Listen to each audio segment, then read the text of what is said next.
Vamos ahora a Daniel capítulo 7, verso 12. Habían también quitado a las otras bestias su dominio, pero les había sido prolongada la vida hasta cierto tiempo. ¿Quiénes son las otras bestias? Son los otros reyes que con el cuerno pequeño se catapultan al poder. O sea que estos gobernantes que van a apoyar al anticristo no van a morir al mismo tiempo que él, van a vivir por un tiempito más, pero ya no tendrán poder. Estamos hablando ya del final de los tiempos. Esta bestia llamó mucho la atención del profeta Daniel. Es de la cual más se habla. A las otras bestias les da apenas medio versículo, a veces, medio versículo. Pero esta ya cuántos van. Y fíjese lo que falta. Veamos por favor al verso 17. Estas cuatro grandes bestias son 4 reyes que se levantarán en la tierra. Reyes y reinos, ¿entienden? Gobernantes e imperios. Después recibirán el reino los santos del Altísimo. Está hablando ya del milenio con el regreso de la iglesia. Y poseerán el reino hasta el siglo, eternamente y para siempre.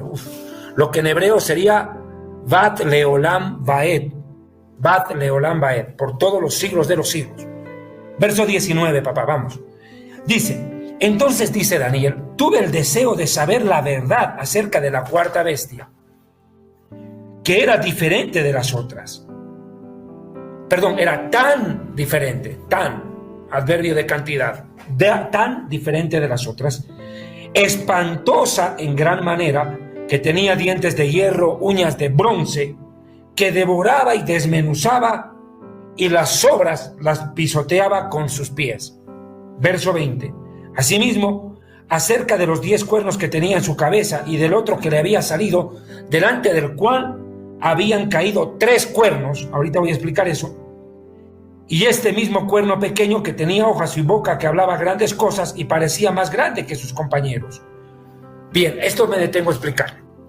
Cuando el anticristo emerge, surge con 10 naciones, lo repito, Apocalipsis 17:12, y los cuernos que has visto, los 10 cuernos que has visto, son 10 reyes que aún no han recibido reino, pero recibirán autoridad con la bestia como reyes juntamente con ella, y tienen un mismo propósito de entregar su poder y su autoridad a la bestia. O sea, 10 entregan el poder al anticristo. Pero de esos 10, 3 son quitados de en medio por acción del anticristo. El anticristo a 3 líderes mundiales los va a quitar del camino. O los manda a matar, o los manda a apartar de la política. Pero los quita de su camino, porque tal vez en principio quieran hacerle sombra, oposición, o simplemente sea un desafío genérico contra él. Pero a 3 quita de en medio. Pero este cuerno pequeño, verso 21, veía que hacía guerra contra los santos y los vencía. O sea, este cuerno pequeño es el anticristo, porque de acuerdo al Apocalipsis capítulo 13, versículo, 7, dice, y se le permitió hacer guerra contra los santos y vencerlos, y se le dio autoridad también sobre toda tribu, pueblo, lengua y nación. O sea que el anticristo ejerce dominio en el mundo entero, sobre todos los pueblos, consolida un gobierno globalizado. El nuevo orden mundial se implanta a la cabeza de este personaje, que como misión inicial será perseguir a los cristianos y judíos que crean en Yeshua, entre ellos los 144,000 y los 2 testigos. Serán el blanco de todo su odio y persecución mundial. Va a lanzar una persecución atroz contra los cristianos que se queden en el arrebatamiento, contra los que se lleguen a convertir en aquellos días, y contra los predicadores que estén transmitiendo el mensaje de Yeshua en tiempo de tribulación, luego del arrebatamiento. Entonces a ellos va a perseguir. Dice que hacía guerra contra los santos, y estos ni orando ni ayunando, mijito, ni orando ni ayunando. Orar y ayunar ahorita, ya después sobreviva como pueda y ore, pero ahorita es cuando debe preparar. Verso 23. Y dijo así, la cuarta bestia será un cuarto reino en la tierra, el cual será diferente de todos los reinos, y a toda la tierra, a todo el planeta, a todos los países, los devorará. Se va a adueñar de ellos. Los trillará y los despedazará. El anticristo va a ofrecer paz y seguridad al mundo, prosperidad. El anticristo va a ofrecer condonación de la deuda externa de entrada para todas las naciones, una reactivación económica de trillones de dólares a las cuentas de las naciones, para que salgan de sus deudas y de sus crisis. El mundo dirá, este es el líder que esperábamos, pero eso durará muy poco tiempo.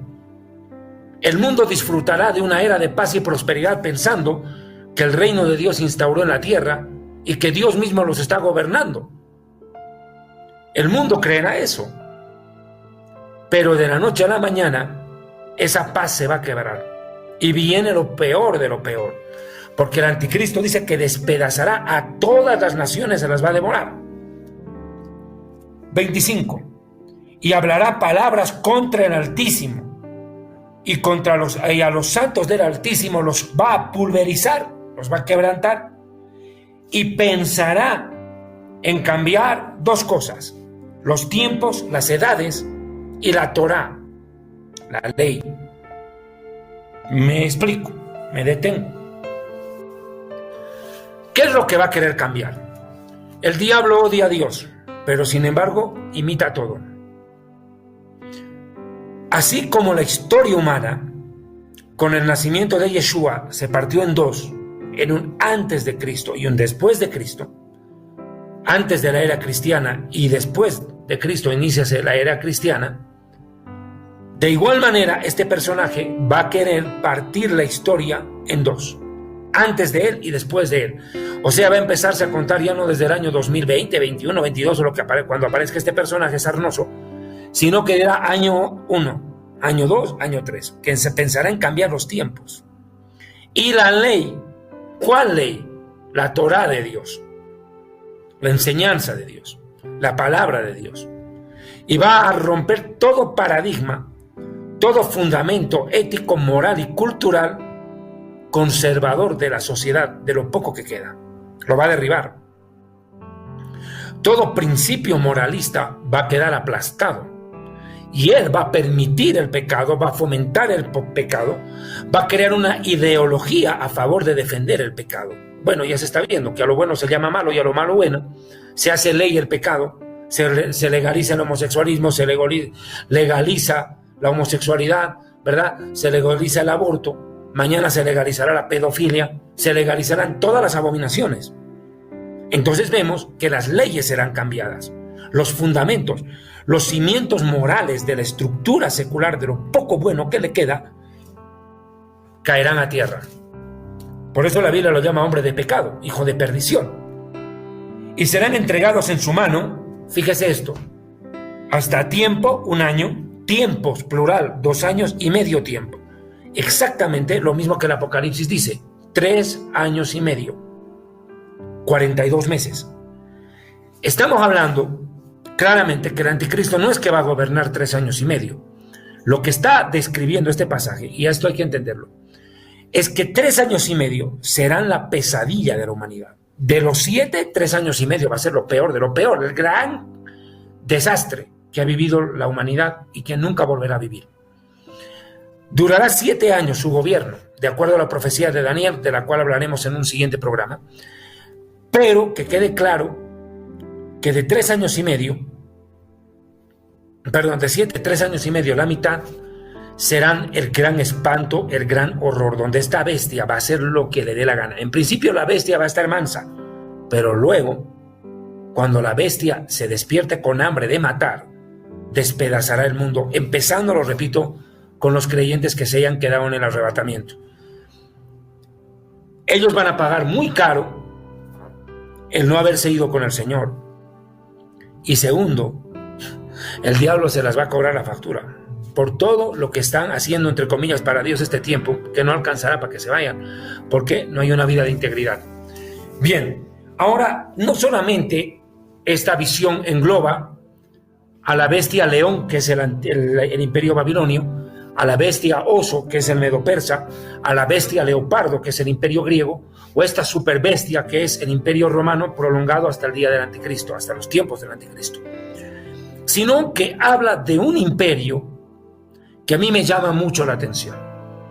Me parece clave el imperio eterno de Dios que está profetizado en este mismo capítulo. Si volvemos al Apocalipsis capítulo 7, retrocedemos, perdone por favor, Apocalipsis capítulo 7, nos vamos para atrás un poquitito, unos versículos. Vamos a ver que en el versículo 9 se habla de un imperio divino que es concomitante a esta piedra.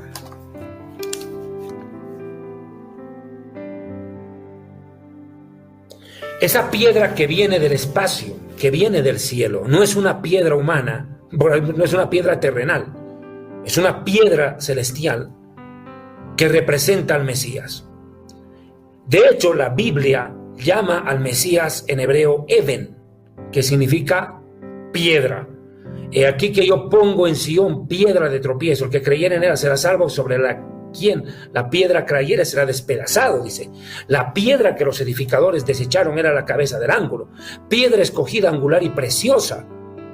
Se da cuenta, al Mesías se lo llama piedra en muchos pasajes de la Torá, de los profetas y del Nuevo Testamento. Y los salmos lo llaman al Mesías Eben, piedra. Y Daniel también lo identifica como una piedra que viene del espacio, golpea la estructura de barro de la estatua de Nabucodonosor y derriba todos los imperios de la historia, se vienen abajo, no queda ni el polvo, ni el recuerdo de la historia de ellos. Pero acá ya no se ve como una piedra. Miren cómo Daniel en el capítulo 7, en medio de las visiones de las bestias, también ve llegar a esa piedra, el reino de los cielos. Viene el reino de los cielos como una piedra. Y dice, verso 9, estuve mirando hasta que fueron puestos tronos. ¿Qué tronos vio? Los que están en el Apocalipsis. Y vi tronos y se sentaron en ellos los que recibieron facultad de juzgar. Apocalipsis 24. O en el Apocalipsis 4 dice que vieron en 24 tronos a 24 ancianos. Esos tronos está viendo los mismos, Daniel, ve lo mismo. Hasta que fueron puestos tronos. Y se sentó un anciano de días. El anciano de días, cuyo vestido era blanco como la nieve y el pelo de su cabeza como lana limpia. Su trono era llama de fuego y las ruedas del mismo fuego ardiente. La mercaba del carro de Dios, el trono de Dios que se desplaza sobre ruedas de fuego.